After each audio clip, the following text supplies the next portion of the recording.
د طالبانو د دوو ډلو ترمنځ خونړۍ نښته شوې ده. السلام علیکم درنو لیدونکو، ستړي مه شئ، وخت مو په خیر. د وسلوالو طالبانو د دوو ډلو ترمنځ خونړۍ نښته شوې ده او دواړو غاړو ته یې درانه تلفات اوښتي دي.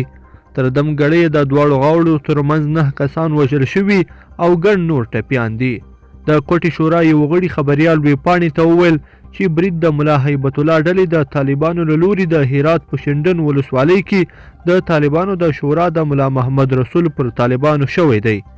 د ملا هیبت الله د طالبانو له لوري د جګړې قومنده د ملا عبدالرشید بلوچ په غاړه لرله او د ملا محمد رسول د طالبانو قومندان ملا ګلالی و چې درانه تلفات ور واوښتل.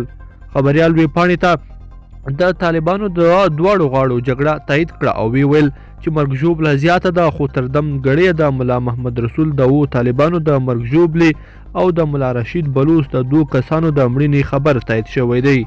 د جګړه په داسې وخت کې شوې ده چې هم مهاله د بلوچستان په ستر ښار کوټه کې د پیښور شورا او د حقاني شبکې اوسنی مشر د دواړو ډلو ترمنځ فصول او تفاهم بوخت دی.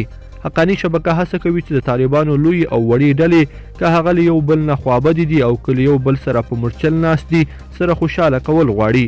طالبان چې په پاکستان کې د افغانستان خلاف ښکاره فعالیت کوي اوس تر بل هر وخت زړور شوي او هلته له استخباراتي چارواکو سره ښکاره او سرعام اړیکې پالي. تر کوم ځایه چې طالبان ښکاره فعالیت ته راوتلي همدومره یې د منځ اختلافات هم رابرسېره شوي دي. د امریکا سره د تیر کال تر تړون وروسته اوس طالبانو کې ګڼ کسان جګړې ته زړه نازړه کوي.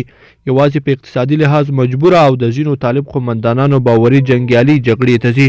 لیدونکو په دې هیله چې دا مطلب به مو تر پایه لیدلی وي. که مو دا ویډیو خوښه شوې ویډیو لایک کړئ او چینل سبسکرایب کړئ.